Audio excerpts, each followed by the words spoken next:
Hey, how's it going, everyone? Welcome to Shifting Lanes. My name is Hanson. Thank you so much for tuning in. And for this video, you find me sitting in the 2021 Toyota GR Supra 3.0 Premium. And this is a before you buy video, so I feel like you should know that before you buy a Toyota Supra, that there is a new Nissan Z coming out. And in most likelihood, and this is all a rumor, that's going to be a better performance car buy compared to the Toyota Supra 3.0 Premium. I won't talk too much about it because we've covered it pretty extensively in this other video. We talked about the leaks, all the other details, and also the pricing.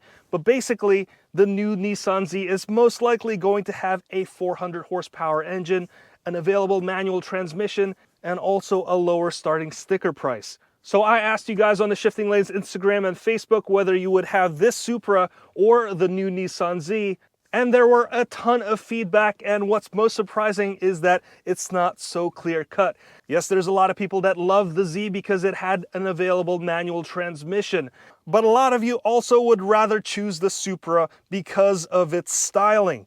And a lot of you doubted the ability of dealers to sell the Nissan Z at that low sticker price because, let's face it, markups happen all the time. It happened with the Supra, it happened with the Corvette C8, and it's still happening.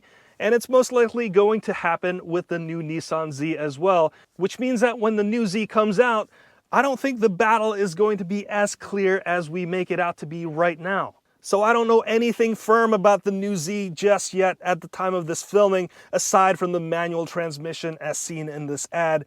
And I don't know how fun it will be to drive. But I do have this 2021 Toyota GR Supra 3.0 Premium right now, and I want to share with you everything I like and dislike about this car so that you have a better idea before you buy.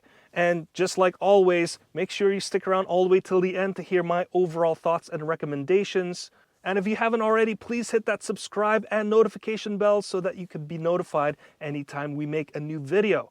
So on to the review. In a nutshell, this Toyota GR Supra 3.0 Premium is such a delightful driving experience, and despite the fact that this car is co-developed by BMW and built by Magna Steyr in Austria, what you basically have here is a fantastic sports car in a very sexy design and sold at a budget BMW price. So forget all the memes, take away the Toyota logo, take away all the BMW badging that you find on all the parts underneath, and let's take a look at the car for what it is.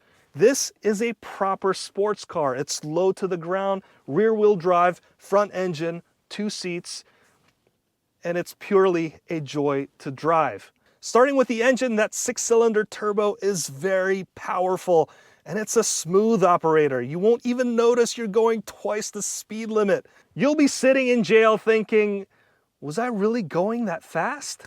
That 47 horsepower bump compared to the 2020 model year is pretty significant, but can I really feel it? Not really, which kind of tells me that maybe they went ultra conservative with their horsepower ratings for the 2020 model year. So maybe going with the 2020 version isn't such a bad idea after all, especially if you can get it at a good discount. Regardless of 2020 or 2021 model year, this car is super quick. 0 to 60 in under 4 seconds, which is very respectable for a $50,000 car. And 60 to whatever speed also comes at a blistering pace. This Supra feels incredibly agile on back roads and highways that, after driving for 5 minutes, you're gonna start to think that you have superpowers. The steering is also quite good. In sport mode, it is so sensitive and direct that you might not want to sneeze mid-turn. Normal steering setting is a bit more livable.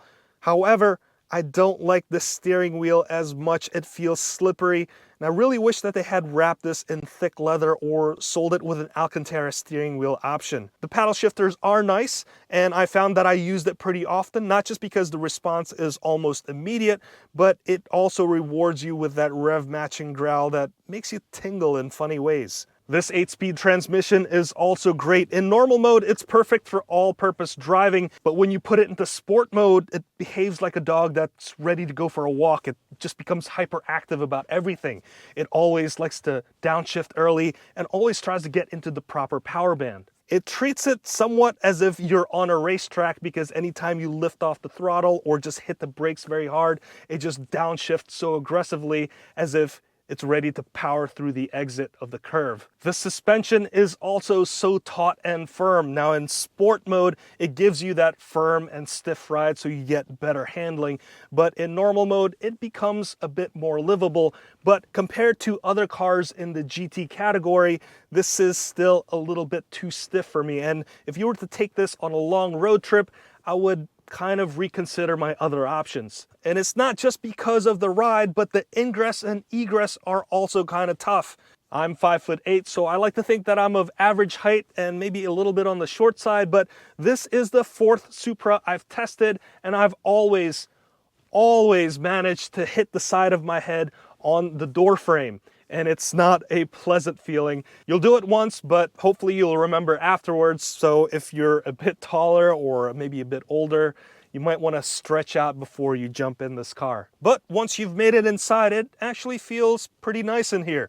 It feels, as expected, very BMW. The feel, the sounds, and also, yes, the smells are all very BMW, but without the BMW price. The infotainment inside is an adaptation of iDrive, and that's a very good thing because iDrive was one of the first clever ways of interacting with an infotainment system. And I think it's incredibly easy to use in this Supra.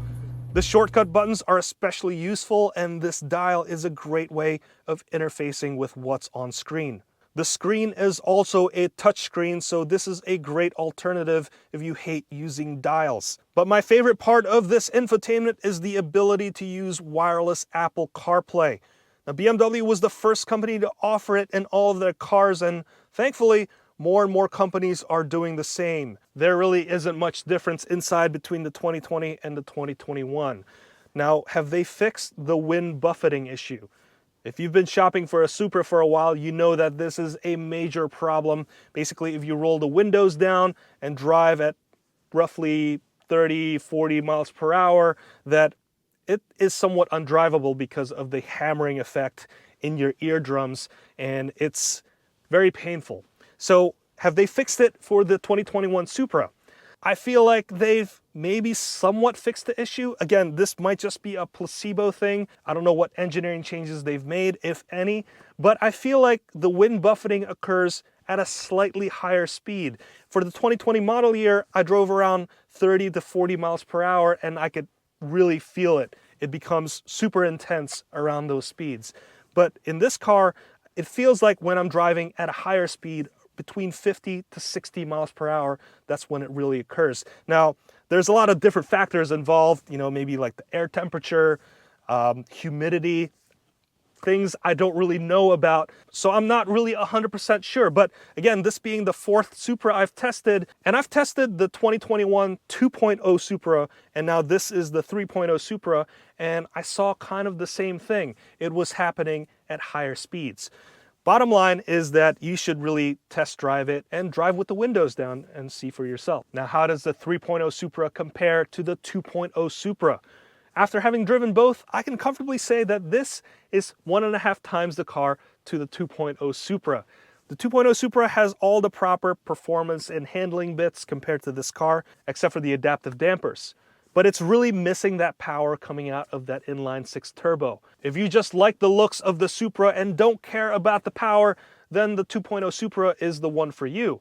But if you can afford it, you should absolutely go for the 3.0 because this is such a delightful car to drive. Now, would I spend $55,000 on this Supra 3.0 Premium compared to the base $35,000 Nissan Z, which, if you take all the trims and all the special upgrades into consideration to kind of match the level of this 3.0 Premium, then you'd probably be spending around $45,000. Again, that's all speculation. And if you count dealer markup, it might be around the same price. So it would be a tough choice, but the manual transmission for me would be the kicker. So because of that, that would be my choice. But the Supra is such a beautiful looking car, whereas the Nissan Z, it looks great, but I don't think it's for everyone. Whereas I think most people would agree that the Supra is one special looking car. And it's also very rare. So absolutely get the Supra because you love the styling, but if you want to get the best performance car deal, the Nissan Z might just be it. Well, there you have it. That's my review of the 2021 Toyota GR Supra. I want to thank you so much for watching all the way till the end. And if you learned something, please hit that like button. And as always, don't forget to hit that subscribe and notification buttons so that you can be notified anytime we make a new video. I'll wrap it up right there. My name is Hanson. This is the Toyota Supra, and I'll see you next time.